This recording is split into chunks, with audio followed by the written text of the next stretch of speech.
They asked me, do I have a speech or something prepared? I really don't. I'm just going to speak from the heart like I always do.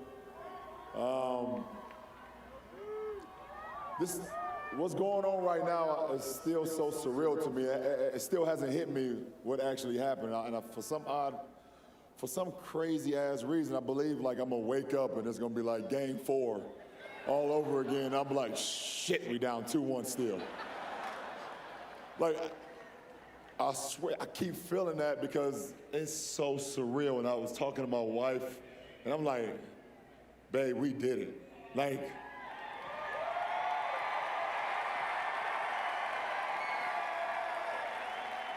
you guys always see the finished product, and you know, when we step out on the floor, you know, either 18 minutes before the game, or if Kyrie's taking a long time to put 2 pair of socks on and his shoes on, we come out at like 12. You guys see it from that point to the end of the game, but what you guys do not see is the hard work behind the scenes when all these cameras and all these lights and everything is not around. And I heard a lot of thank you LeBrons today, and you know, thanks for coming home and thanks for keeping your promise, but I really, you guys really should be thanking all the guys up here, to be honest.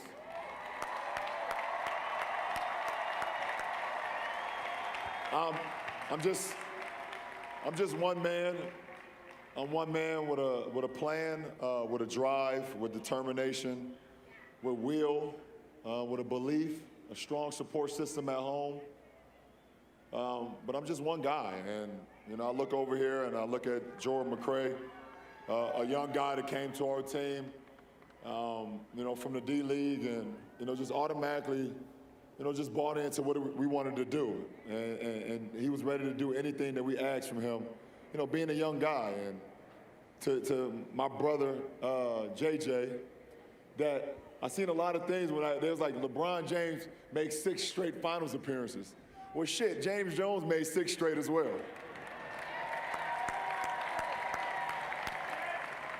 Hey, you guys never see Champ complain about playing time, complain about shots, complain about anything. And he's probably the most professional guy on our team. JJ, thank you. From Dante Jones, we just picked him up. He's the luckiest man in the world, I'll tell you that. He just picked his ass up like 2 months ago. No, but seriously, true professional. You know, competing against this guy, you always knew that you got to be locked in. Every time he stepped out on the floor. And then when he got on the team, you just saw how great of a teammate he was. And also another guy that would give anything. And you guys saw that in our game 6 at home. J.R. Smith picks up 3 fouls. Iman Shumpert picks up 3 fouls. RJ had 3 fouls at halftime. And Coach Lou and myself and Kyrie, we had a lot of faith in Dante, and Dante had faith in himself and gave us a huge boost to close out that quarter in game 6. So thank you, Dante. Mo Williams, having Mo back. You know, me and Mo had some unfinished business last time we was together in 09 and 10. Making it to the Eastern Conference Finals, losing to Orlando. Making it to the second round, losing to Boston.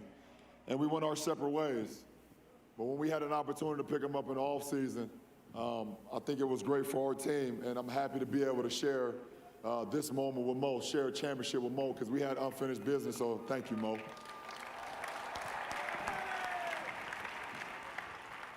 To young God, a.k.a. Kyrie Irving, a.k.a. Uncle Drew, Byrie, whatever y'all want to call him. This guy, he thought I was blowing smoke up his ass early in the season when I said he can be the best point guard in our league and also be an MVP in our league.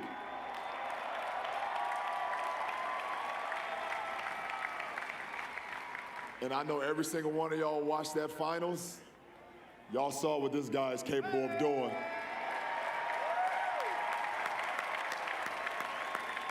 And he's only 24 years, oh my goodness. He's only 24. He don't reach his prime for another 3 years. Thank you, Kyrie. J.R. Smith.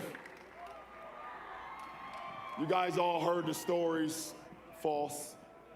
Everything about J.R. is not a team player. You can't win with J.R. on your team. J.R. takes bad shots. Y'all heard them weak-ass stories. But when our GM came to me and said that we had an opportunity to get J.R. Smith from the New York Knicks, by the way, the New York Knicks said it was just, J.R. was a throw-in, by the way. Yeah, we'll leave that to the side. But I was like, I would love to have J.R. Smith. I know J.R. Smith, and I know what he's capable of doing. And he showed not only is he a hell of a three-point shooter, he's a hell of a defensive player as well, two-way player. Thank you, J.R. Smith. Shump. Want to thank Iman Shumpert, another guy that we got in that deal from New York. Young, hungry, guy that would do anything. Last year, you guys don't even know this because we don't never put out our medical reports about being injured or anything like that. Shump played all last year in the finals with a partially torn groin and a partially torn shoulder last year. You guys don't know that. Because it's not about that. We don't want sympathy. We just want hard work and dedication. And this guy right here will run through that, whatever the hell that is, that brick building right there. Shump will run through it. Now, I don't know if he'll go head first because he loves his haircut, but he'll go face first. Shump, thank you. Deli.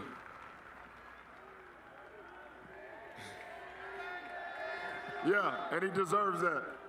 He deserves that.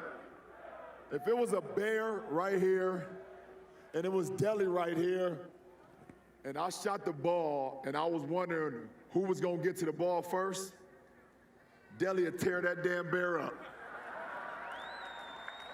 And y'all saw it for the last 2 years, Deli giving everything. He damn near gave his life last year in the finals. Had to go to the hospital after one of our finals games. That's a guy who's dedicated, who never cared about guys saying that Deli's not fast enough, Deli's not strong enough, Deli can't shoot it well enough, Deli's not an NBA player. Well, guess what? Deli's a champion. Thank you, Deli.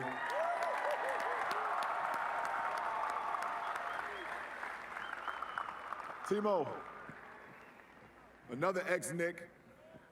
But we'll leave that to the side, too, again. When we got Timo, I remember when Griff said we was going to get Timothy Mozgov. You guys want to know what's crazy? The first time I seen Timo, we were actually in Golden State, about to play Golden State. And obviously, last year, you guys knew, if you covered us, which you guys did, that we needed a little bit more size in our interior, a little bit more athleticism. So I come down the elevator, and Timo is in the lobby, and I swear it looked like I seen the biggest human being I've ever seen in my life. I looked at Griff, he said, he's a big motherfucker, ain't he? I said, absolutely. And when I seen the very next night, him sprint from baseline to baseline, block shots, tip dunks, alley-oops, I said, we got a great one. And also, Timo, thank you so much. You're a champion as well. Sasha. Now, a good friend of mine texted me the other day by the name of Mario Chalmers. And he said, you know you can't win a championship without a Jayhawk on your team. I said, damn, you kind of right, huh? I won 2 in Miami with you, and then I get another one here with Sasha being an ex-Jayhawk in Kansas. Sasha, everything you did this year that no one's seen, working out with Timo every single day, committing to the game every single day. You worked out every single day with no vision of the coaching staff or us saying, Timo, Sasha, you're gonna play. You're gonna get minutes. No entitlement all year, and you gotta be an unbelievable person an unbelievable professional to be able to take that and still come to work every single day and give it your all. Thank you, Sasha.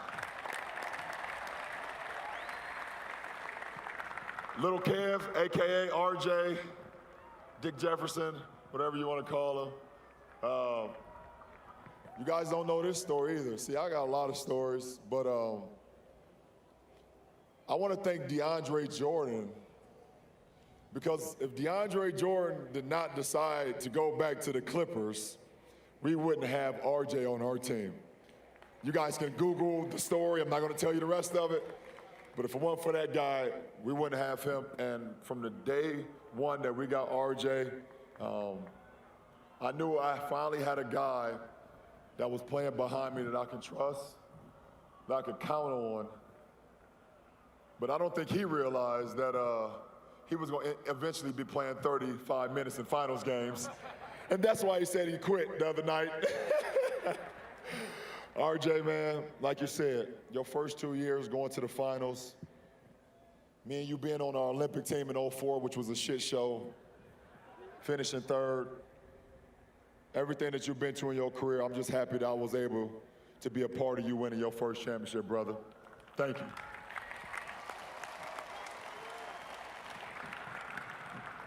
Big Kev, Kevin Love, wow. What y'all saying back there? Kevin Love? Oh, turn around. I'll be there in a little bit. Give me a second. Kev, when I knew we had the opportunity to get you 2 years ago, I didn't second guess it. I think you knew how I felt. I told you in the 2000 Olympics that in order for us to win a gold medal, you had to be our anchor in the interior. And you looked at me like, man, you don't know me, shut the fuck up. And for the last 2 years, you kind of looked at me like that a few times as well. But this guy is so misunderstood. Everybody says, well, he's not a team player. He's not a winner. He doesn't do what it takes. And you guys saw his struggles throughout the finals. Everything that happened from the concussion to sitting out to him having his shooting struggles and things of that nature, and everybody just burying him alive throughout the finals. And to be able to respond like he did in Game 7,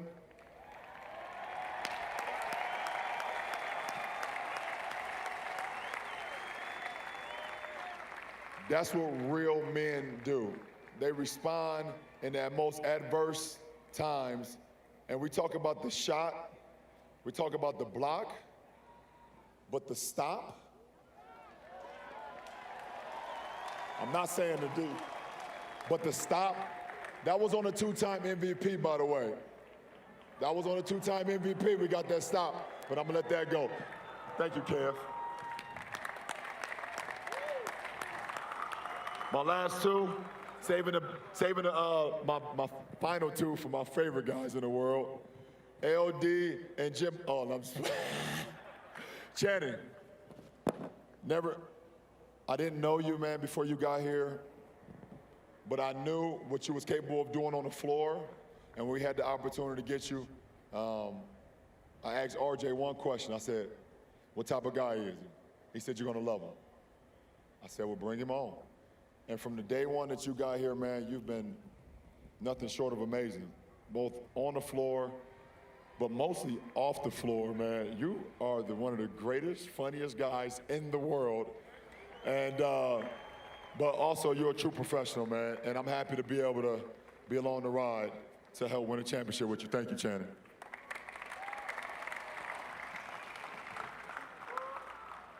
And last but not least, my little brother, Double T, who I've been taking care of since he was 17. And, you know, just to see this guy grow every single day, it's been unbelievable to be a part of it. Double T, you're amazing. They talk about someone being reliable. I mean, 390 straight games. That's reliable.